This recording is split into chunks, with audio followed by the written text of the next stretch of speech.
আৰু কিছু নতুন কথা। কিমাননো পাতিম আৰু আকাশ ভগা হতাশ হুমুনিয়াহৰ কথা। তাৰ বিপৰীতে কিছু আশাৰে নতুন কথা। কিমাননো পাতিম আৰু জীৱনৰ পৰা পলাতক কথা।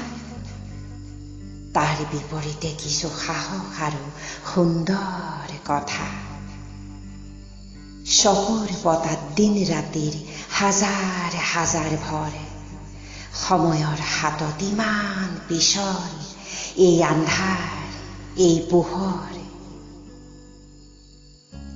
কবিতা এটা আচলতে ক'ৰ পৰা উঠি আহে, মৰি মৰি অহা জীৱন এটা ক'ৰ পৰা পুনৰ জি উঠে, সপোনে পোখা মেলে ক'ৰ পৰা।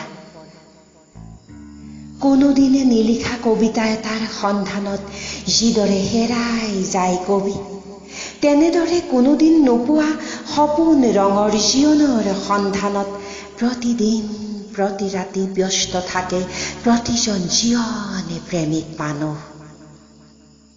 ক'ত বাৰু প্ৰকৃততে সপোন ৰঙৰ সেই পোহৰৰ প্ৰদেশ, য'ত বন্ধ হৈ যাব খোজে দুৱাৰ, তাত নতুন এখন দুৱাৰ খোলে সময়ে। মাজতে মাথো কিছু যন্ত্ৰণা, কিছু অপেক্ষা। বন্ধ দুৱাৰৰ পৰা মুক্ত দুৱাৰলৈ, দুঃস্বপ্নৰ পৰা স্বপ্নলৈ, অবাটৰ পৰা বাটলৈ। মৰমে মধুৰ কৰা কলিজাৰ নিবিড় সম্পৰ্কতে আছে যন্ত্ৰণা।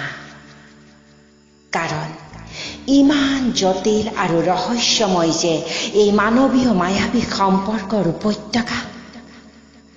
সীমা পাৰ হলে, কাৰোবাক নিজৰ অধীন কৰি ৰাখিলে, স্বস্বাধীন আকাশ বিচাৰি সম্পৰ্ক হৈ পৰে সাফৰ মৰা বটলৰ ভিতৰৰ সামুদ্ৰিক ধুমুহা।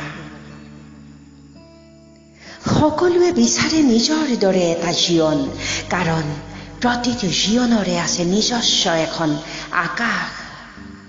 সকলোৱে বিচাৰে নিজৰ দৰে কিছু সপোন, কাৰণ প্ৰতিটো জীৱনৰে আছে ডেউকা। কিমাননো পাতিম আৰু আকাশ ভগা একেবোৰ কথা। তাৰ বিপৰীতে পাতোৱা কিছু নতুন, কিছু প্ৰত্যাশাৰ পূৰ্ণিমা ৰাতি আৰু সম্ভাৱনাৰ সূৰ্যমুখী দিনৰ কথা।